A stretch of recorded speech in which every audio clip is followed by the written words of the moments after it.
Hey guys and gals, welcome back to another episode of Real Talk. Today's episode's about when do I check my traps.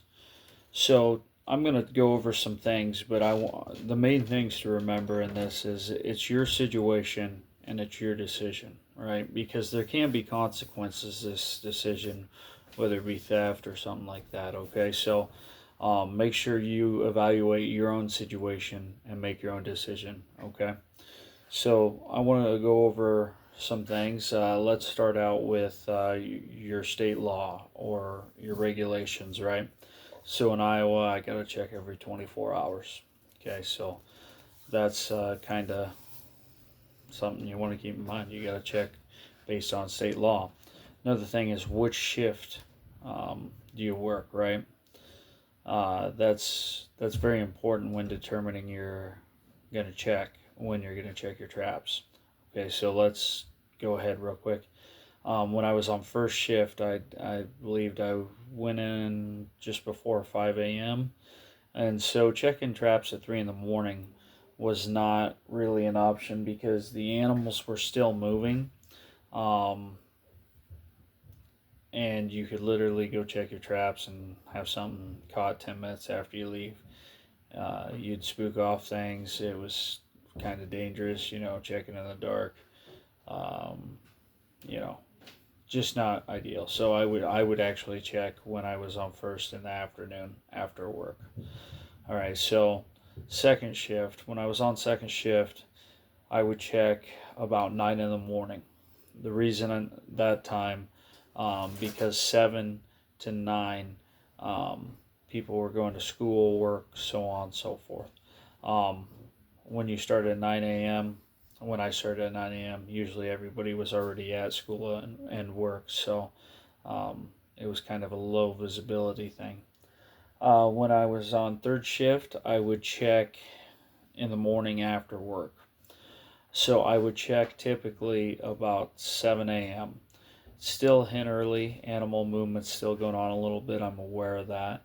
But for the most part, most of the animals have settled back down, and I've already got the majority of my catches. Okay. Um, I wouldn't try to stay up and wait till later because for me, um, it just made sense to get it done at that time. Get home, shower, go to bed, or skin, then shower and go to bed. Okay, so your shift's super important on determining when you're going to check your traps. If you work, if you're retired or whatever, you can check them whenever you want. Though I really like that 9 o'clock time frame um, in the morning.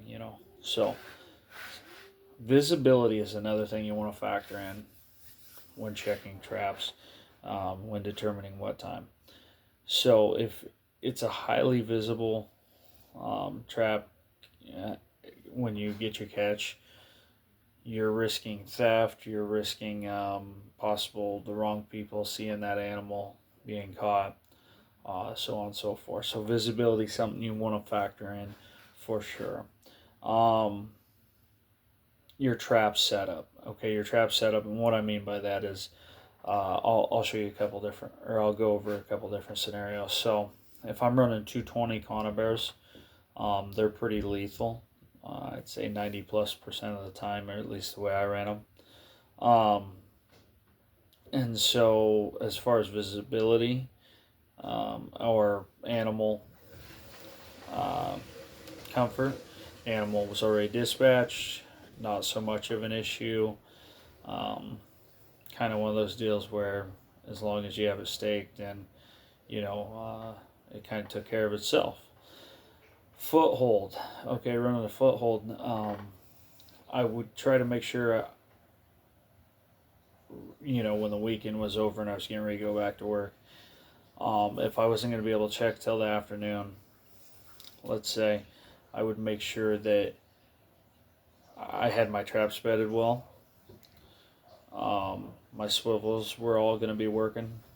Um, Animal comfort was factored into my decision on that. So even though I couldn't check till afternoon, my trap setup was extremely important, and I factored that into my decision, and made sure I set up for that. So there's a few things right there that you want to factor in when you make your decision on when to run your trap line.